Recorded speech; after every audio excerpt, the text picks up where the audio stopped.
നെയ്യാറ്റിൻകര ദേവസ്വം ഗ്രൂപ്പിൽപ്പെട്ട 20-ലേറെ ക്ഷേത്രങ്ങളിലെ സ്വർണ്ണ വെള്ളി ഉരുപ്പടികളിൽ വൻ കുറവെന്ന റിപ്പോർട്ട്.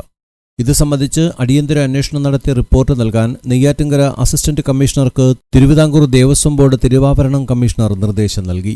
നെയ്യാറ്റിൻകര ഗ്രൂപ്പിന്റെ കീഴിൽ വരുന്ന ക്ഷേത്രങ്ങളിലെ വിലപിടിപ്പുള്ള സ്വർണം വെള്ളി ഉരുപ്പടികളുടെ പട്ടിക സംബന്ധിച്ച് അസിസ്റ്റന്റ് കമ്മീഷണർ സമർപ്പിച്ച റിപ്പോർട്ടുമായി ഒത്തുനോക്കിയപ്പോഴാണ് വൻ കുറവ് കണ്ടെത്തിയത്. വീരണകാവ് ക്ഷേത്രത്തിലെ വെള്ളിത്താമരപ്പൂവ്, പെരുങ്കുളത്തൂർ ദേവസ്വത്തിലെ വെള്ളിത്തട്ടം, മങ്കാരമുട്ടം ദേവസ്വത്തിലെ വെള്ളിത്രിക്കണ്ണ്, തിരുമുക്ക്, ചന്ദ്രക്കല, അരങ്ങൽ ദേവസ്വത്തിലെ വെള്ളിവകകൾ ഏറ്റവും കൂടുതൽ ഉരുപ്പടികളുടെ വ്യത്യാസം കാണുന്നത് നെയ്യാറ്റിൻകര ദേവസ്വത്തിലാണ്.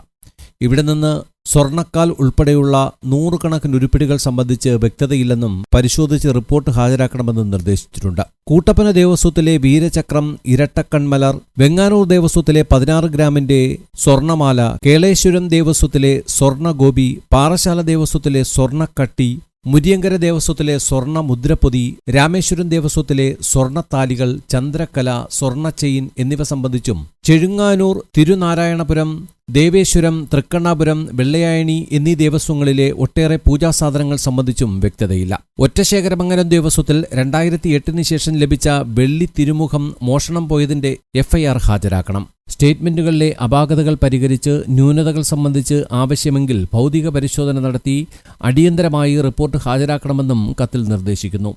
തുടർ നടപടികൾക്കായി ബന്ധപ്പെട്ട സബ് ഗ്രൂപ്പ് ഓഫീസർമാർക്കും കത്തിന്റെ പകർപ്പ് അയച്ചിട്ടുണ്ട്.